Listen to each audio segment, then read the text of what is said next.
Atenção porque vai começar a aula de matemática.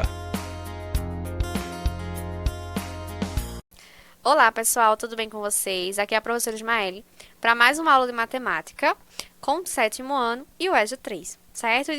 E para começar, a gente vai fazer a correção da aula anterior da atividade. Então, peguem um caderno para vocês corrigirem, tá? Então, vamos lá. Primeira questão. Quais das grandezas abaixo são diretamente proporcionais? Lembram que a gente estudou diretamente e inversamente proporcional? É diretamente proporcional quando uma aumenta e a outra grandeza também aumenta, ou quando uma diminui e a outra também diminui. Inversamente ao contrário, se uma aumenta, a outra diminui, se uma diminui, a outra aumenta, tá? Então aí, ó, vê a vazão de uma torneira e tempo para encher o tanque. Se aumentar a vazão da torneira, o tempo de encher vai diminuir. Então isso não é uma grandeza diretamente, e sim inversamente. Letra B, velocidade e distância. Se eu aumento a velocidade, eu aumento a distância. Então, isso aí é uma grandeza diretamente proporcional. A letra C é inversa, porque se eu aumento a velocidade, eu diminuo o tempo da viagem, né? Se eu aumento o número de operários, diminuo o tempo do trabalho, né, para eles construírem. Então, a alternativa correta, letra B. Segunda questão. 3 latas de castanha custa R$ 28,00. Quantas dessas latas você pode comprar com R$ 980,00? Então, aí a gente faz uma grandeza diretamente proporcional. Como assim? 3 latas de castanha custa R$ 28,00. E eu quero saber quantos custa 980. Então, eu faço multiplicação por meios pelos extremos. 28x é igual a 3 vezes 980. E após isso, vou dividir, certo? Que daí dá o resultado 105. Então, tenho 105 latas. Terceira. Margarida gastou 10 quilos de limão para fazer 30 litros de limonada. Mantendo essa proporção, quantos litros de limonada Margarida poderá fazer? Então, vejam o seguinte, com 50 quilos, né, de limão. Então, se ela gastou 10 quilos, né, vamos colocar as grandezas aqui para fazer, certo? E aqui 30 litros, então ela gastou 30 litros, então a gente vai denominar por L. E ele quer saber como ela poderá, aí quantos litros, né, será para 50 quilos de limão. Então, aqui eu coloco 50 quilos de limão. E aqui, como eu não sei, que eu quero que eu descobri, eu coloco a variável x. Então, eu tenho uma grandeza diretamente proporcional. Se aumenta o quilo da limonada, né, vai aumentar o litro também, tá? Então, vejam só. Você faz o sinal da igualdade da proporção e você multiplica meios pelos extremos. 10 vezes x, 10x, igual a 50 vezes 30, né? Que dá 1.500. Então, x é igual, e aí você faz a divisão de 1.500 por 10. Cancela esses dois zeros, me sobra 150 dividido por 1. Logo, x é igual a 150 litros. Então, vai ser necessário 150 litros, ok? Na outra questão, diz o seguinte, se 4 máquinas fazem um serviço em 6 dias, então 3 dessas máquinas farão o mesmo serviço. Aí a gente tem uma grandeza inversamente proporcional, então a gente vai ter que trocar. Vamos colocar aqui a medida. A primeira, essa segunda a gente fez diretamente, tá? E essa a gente vai fazer inversamente proporcional. Então, como seria? Vamos lá.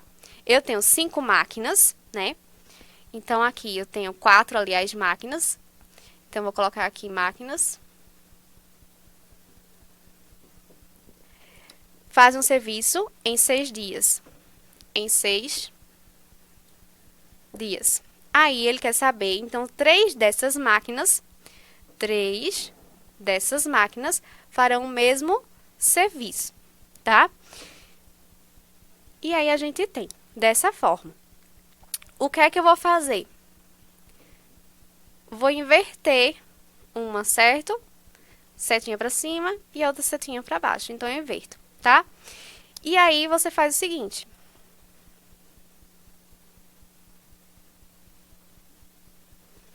Ok? Inverti, troquei, coloquei na posição. Sinal de igualdade, multiplica mesmo pelos extremos. 3x é igual a 4 vezes 6, 24. E aí, você divide 24 por 3. Logo, que dá quanto? 8. 8 dias. Então, quando vocês forem fazer essas questões, vocês analisem se ela é diretamente ou inversamente. E também coloquem as suas grandezas, uma abaixo da outra, ok? As setinhas facilitam para vocês identificarem qual que vocês vai inverter quando for resolver, tá? E a última questão é o seguinte.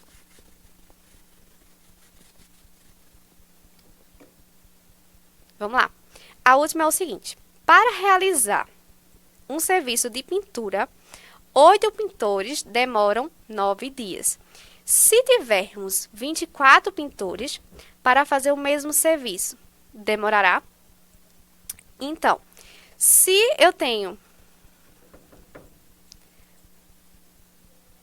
8 pintores e esses 8 pintores demoram 9 dias. 8 pintores, 9 dias. E aí, se ele aumentar o número de pintores para 24, né? Fazer o mesmo serviço. Quanto é que vai ser, certo? E aí, você observa. Até aqui tem uma questão, né? Que se eu aumento o número de pintores, vai diminuir o número de dias. Então, eu tenho uma grandeza inversamente. Então, eu tenho 8 sobre 24 é igual a x sobre 9, ok? Aqui, eu posso simplificar essa fraçãozinha aqui, como a gente estudou fração, né? Lembram? Eu posso simplificar essa fração aqui. Se eu dividir 8 por 8, isso vai me dar quanto? 1. 24 dividido por 8, 3, não é? Então, aqui eu repito x sobre 9 e eu multiplico o mesmo pelos extremos, que dá 3x é igual a 9. X dividido por 9 sobre 3 vai ser 3. Então, eles terminam em 3 dias. E se vocês notarem também, né, que aqui, ó, se era 8 pintores, ele triplicou esse número, ok? Se ele triplicou esse número para 24, na grandeza inversamente, se uma eu multiplico, a outra eu divido. Então, bastava vocês dividirem 9 por 3, que daria 3, certo? Também, se vocês perceberem, vocês podem analisar esse enunciado dessa maneira, se vocês não quiserem fazer a conta, tá bom? E hoje, a gente vai mudar conteúdo, vamos falar sobre triângulos, tá? E o que é que a gente vai entender sobre triângulos hoje? A identificação dos ângulos internos e externos nos triângulos, a análise da condição de existência de um triângulo e quanto à medida dos seus lados. Primeiramente, o que seria triângulo, né? Um triângulo, ele é um polígono formado por segmentos de retas, 3 segmentos de retas, certo? Ele é chamado de trilátero por possuir 3 lados e cada vértice podemos observar um ângulo. Todo triângulo, ele possui 3 ângulos. E os triângulos, certo? São feitos em algumas construções. Agora, compreendam, por que será que os engenheiros utilizam tantas vezes o triângulo na construção de estruturas, como a gente observa aí, ó, numa pirâmide, né, no monumento, seja em uma torre? Por que eles utilizam essa figura e não um quadrado, um retângulo, né, um pentágono, e sim um triângulo? Sabe por quê? Porque a característica do triângulo é a sua rigidez, ele é mais firme. do que as outras figuras, portanto, mais resistente, né? Aí eles utilizam justamente por ter mais segurança, tá bom? E aí a gente vai ver as características desses triângulos. Veja, o triângulo ele é formado por vértices, lados e ângulos, ok? Os vértices são os pontos de encontro de cada retazinha dessa que vocês estão observando aí, ó. Vértice A, B e C. Os seus lados são os segmentos de reta, que aí é os pontos de encontro entre A e C, B e C e A e B. E os ângulos internos é justamente aonde está o vértice, tá? Você tem um ângulo A, um ângulo B e um ângulo C. Todo polígono que tem 3 lados é chamado de triângulo. Então, se tem 3 lados, é um triângulo. Agora, se tiver 4, é um quadrilátero, tá bom? Que a gente tem aí o quadrado, o losango e o retângulo. Veja, temos os ângulos externos, que é o que está fora do triângulo, e os ângulos internos, que está dentro do ângulo do triângulo, tá bom? O ângulo interno mais o externo, vejam que dá meia volta. Então, meia volta equivale a quanto? Equivale a 180. Uma circunferência completa é 360. Metade dele, 180. Então, ele tem 3 ângulos internos e 3 ângulos externos. E como é que a gente pode classificar esses triângulos? A gente pode classificar quanto ao comprimento dos lados. Como assim? Temos o triângulo equilátero, que é aquele que possui os lados iguais, com o mesmo comprimento. Então, o lado A, o lado B e o lado C são iguais. Ou seja, um triângulo que tem um lado 6. O outro lado também vai medir 6 e o outro também 6, tá? Vai ter a medida igualzinha. Aí a gente chama ele de equilátero. Triângulo isósceles, ele possui 2 lados iguais e um diferente, tá? Então, um lado vai ser igual ao outro, porém, o terceiro lado vai ser diferente. Por exemplo, se eu tiver uma medida 6, 6 e o outro 5, tá? Vai ter 2 lados iguais e o outro diferente. E o triângulo escaleno são todos os lados diferentes. Nenhum mede igual. Por exemplo, 3, 4 e 5. Cada um tem uma medida diferente, tá bom? Recapitulando, triângulo equilátero possui todos os lados iguais. Isósceles, 2 lados iguais. E escaleno, todos os lados diferentes. Já podemos também classificá-los aos seus ângulos. Por exemplo, chamamos o triângulo de octângulo quando ele possui os ângulos internos agudos. O que seria agudos, professora? Menor que 90 graus. Então, todos os seus ângulos ali é menor que 90 graus, ok? Triângulo retângulo possui um ângulo reto. E o que é um ângulo reto? É aquele que tem a medida de 90 graus. E um triângulo obtusângulo possui um ângulo interno obtuso, ou seja, ele vai ter um ângulo que a medida dele é maior que 90, porém menor que 180, tá bom? Então, essa é como é que a gente pode classificar os ângulos, os triângulos, de acordo com os seus lados e também de acordo com os seus ângulos, tá bom? E como é que a gente pode fazer a condição de existência de um triângulo? Vejam esse exemplo. Observe o problema de Pedro. Pedro está fazendo a atividade de desenho geométrico que o seu professor passou. Ele precisa construir em seu caderno um triângulo. As medidas do triângulo podem ser escolhidas por ele. Então, ele escolheu as medidas. Veja o que é que ele pediu. Ele escolheu 9 centímetros, 4 centímetros e 3 centímetros. Percebam que ele colocou todos os lados diferentes. Então, isso se trata de um triângulo. Qual? Equilátero, isósceles ou escaleno? Escaleno, né? Veja como é que ficou o triângulo dele. Isso é um triângulo? Não. Deu a medida errada. Então, ele percebeu o quê? Para construir um triângulo, existem triângulos com todos os lados iguais, não é? Aquele triângulo equilátero, que a medida é igualzinha. Cada lado do triângulo deve ser menor que a medida da soma dos outros dois lados. Então, percebendo essas regrinhas, Pedro construiu esses seguintes modelos. Certo? Ele colocou um triângulo de cada lado, que foi com medida de 7 centímetros, fez um triângulo equilátero. Ele fez outro com medidas isósceles iguais, 5 e 5, porém não fechou, certo? E aí, esse do meio, ele fez com medidas 4, 8 e 9, e deu certo, né? Esses dois primeiros deram certo. Por quê? Para ter uma condição de existência de um triângulo, suas medidas têm que ser a soma das duas medidas tem que ser maior que o lado. Então, se eu pegar o lado 9, né? E eu somar os outros lados, 4 mais 8 dá 12. Então, 9 é menor que 12. Então, aí tá ok. Se eu pegar o lado 8 agora e somar 9 mais 4, dá 13. 8 é menor que 13. Então, tem a existência desse triângulo.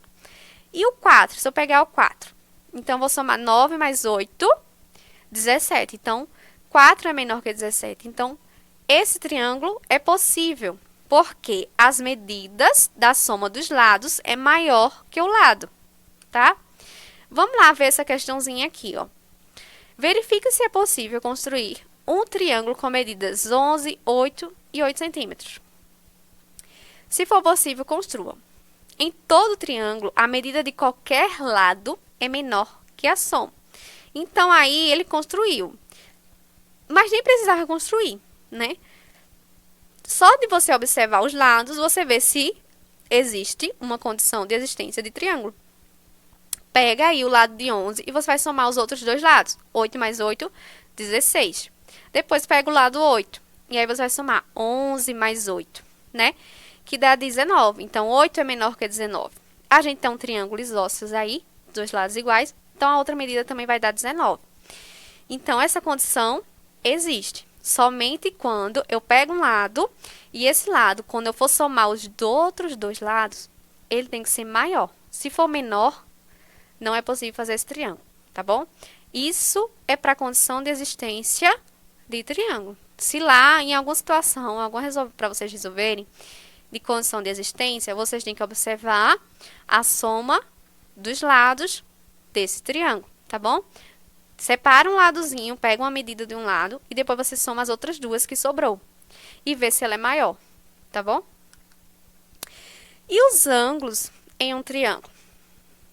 Ao medir e somar os ângulos do triângulo, vocês já devem ter percebido que a soma das medidas dos ângulos internos é 180.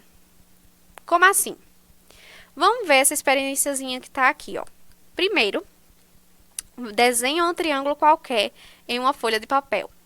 Então, quando você faz lá o desenho no papel do triângulo, pronto. Depois, vai recortar esse triângulo. Recortou esse triângulo, você vai pintar os ângulos desse triângulo. Então, aonde está o ponto de encontro, que é o vértice, vocês vão fazer, né, o ângulo, vai pintar. Depois que pintou, o que é que vai fazer? Rasga essa folhinha, esse triângulo, em 3 partes. Não rasga as pontas, é no meio, tá? De modo que você não rasgue o ângulo de cada parte. Depois disso, você vai juntar essas 3 partes, sem sobrepô-las e de modo que os ângulos sejam consecutivos. Estejam aí na mesma linha, né? Notou que fez metade de uma circunferência, esses 3 triângulos? Então, aí é justamente a medida de quê? De 180 graus. Por isso que a soma dos ângulos de um triângulo é 180, é sempre 180. Então, se você somar os ângulos internos, sempre dá 180. Como aí, ó, 65 mais 45, 110 mais 70, 180. Então, todo triângulo, sua medida dá total 180. Lembre-se disso, tá bom? Vamos lá, ó. Dois ângulos internos de certo triângulo medem 73 graus e 59 graus. Qual é a medida do terceiro ângulo? Se eu sei que o total disso é 180. E eu já tenho dois lados dessa medida. O que é que eu posso fazer? Vai substituir o quê? Os ângulos internos é 180. Então, você coloca aquela medida do ângulo como uma letra. Eu não sei, então coloca um X, tá? E aí, você vai fazer a soma, né? 73 mais 59 dá quanto? 132. 132, quanto é que falta para 180? Então, eu faço a conta de menos. 180 menos 132, 48. Então, aquele ângulo ali vai medir 48 graus, ok? Lembre sempre de colocar essa bolinha, que significa graus, que é para determinar o ângulo, tá? Quando a gente fala em ângulo, a gente coloca essa bolinhazinha aí, que se chama grau. Outra situação, se eu tiver só um dos lados, e aí ele quer saber o ângulo B, não é? O ângulo A e o ângulo C, né? Da figura. Vejam só, se eu tenho só o valor do ângulo A, como 75, aí a outra medida é x e 2x. Então, você vai somar tudo e igualar a 180, que é o resultado total. Eu sei que a soma delas dá 180. Então, primeiramente, você pode somar as que estão com letras, que é x mais 2x, né? Esse x aí vale 1. Então, 1 mais 2, 3. E repete a letra que é x. 75 graus mais 3x igual a 180. Depois, para balancear aí a igualdade, eu vou tirar 75 de ambos os lados, tá bom? Tirando 75 dos lados, um lado ficou 3x e o outro eu fiz 180 menos 75. Deu 105. E agora, eu divido ambos os lados por 3. 3 dividido por 3, 1, fica x. X é igual a 105 dividido por 3, 35. Achei o valor de um ângulo, certo? Então, esse ângulo C aí vai ser 35. Porém, o ângulo B é o dobro desse valor. Se é o dobro, você multiplica. 2 vezes 35, 70 graus. E aí, se eu somar 35 mais 70 e 75, volta a ter 180 graus. E eu descobri o valor dos ângulos, tá bom? Então, pessoal, essa foi a aula de hoje em relação aos triângulos, a sua condição de existência e a soma dos ângulos internos, que é 180, tá? E até a próxima aula.